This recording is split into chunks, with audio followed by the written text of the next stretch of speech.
3, 13, 14 2 Petrus 3, 13, 14 Tetapi sesuai dengan janjinya, kita menantikan langit baru dan bumi baru, rumah kebenaran. Jadi, teman-teman terkasih, saat Anda menantikannya, berusahalah untuk ditemukan tanpa noda, tanpa celah, dan damai bersamanya. Maka kita memusatkan perhatian kita bukan pada apa yang terlihat, tetapi pada apa yang tidak terlihat. Karena apa yang terlihat adalah sementara, tetapi apa yang tidak terlihat adalah abadi. Sekarang kita tahu bahwa jika tenda duniawi yang kita tinggali dihancurkan, kita memiliki bangunan Tuhan, rumah abadi di surga, bukan dibangun oleh tangan manusia. 2 Korintus 4:18, 5:1 Demikian juga Yesus berkata, tunggu rumah baru, di rumah Bapa-Ku ada banyak kamar, jika tidak demikian, aku akan memberitahumu.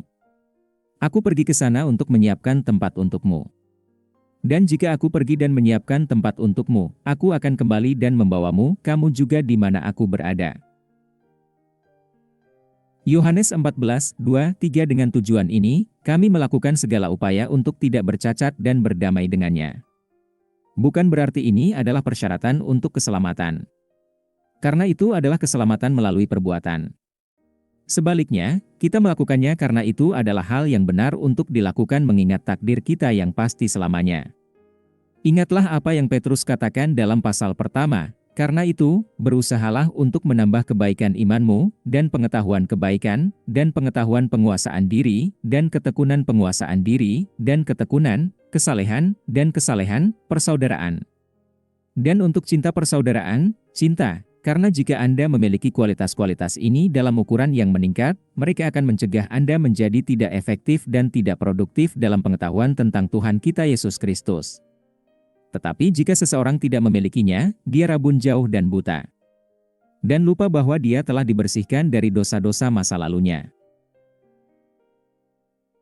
Karena itu, saudara-saudaraku, semakin bersemangatlah untuk meneguhkan panggilan dan pemilihanmu, karena jika kamu melakukan hal-hal ini, kamu tidak akan pernah jatuh, dan kamu akan menerima penerimaan yang kaya ke dalam kerajaan kekal Tuhan dan Juru Selamat kita Yesus Kristus.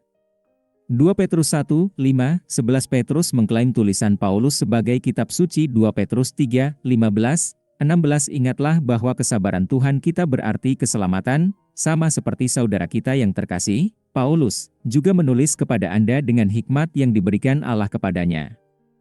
Dia menulis dengan cara yang sama di semua suratnya, membicarakan masalah ini.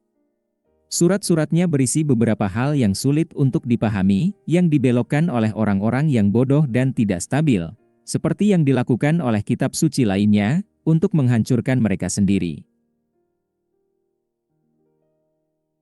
Kesaksian Paulus sendiri didahulukan untuk kesabaran Allah, seperti yang ditulis Paulus, inilah perkataan yang dapat dipercaya yang layak diterima sepenuhnya, Kristus Yesus datang ke dunia untuk menyelamatkan orang berdosa, di antaranya aku yang paling buruk.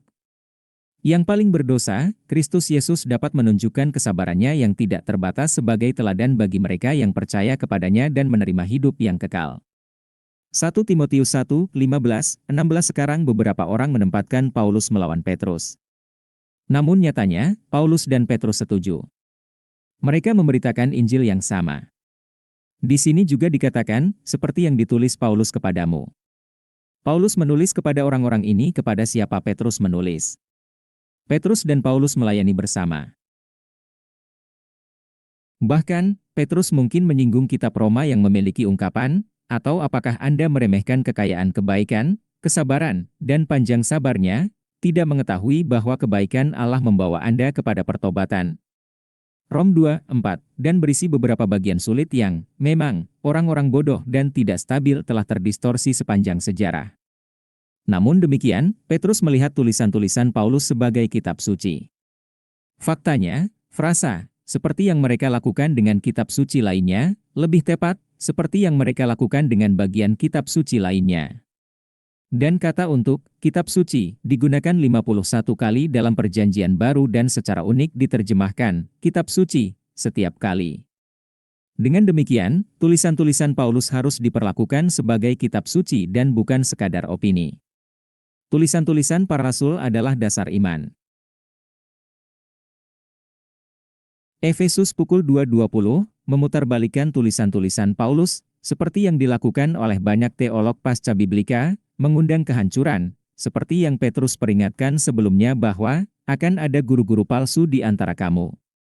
Mereka diam-diam akan memperkenalkan ajaran sesat yang merusak, bahkan menyangkal Tuhan yang berdaulat yang membeli mereka, membawa kehancuran yang cepat tentang diri mereka sendiri.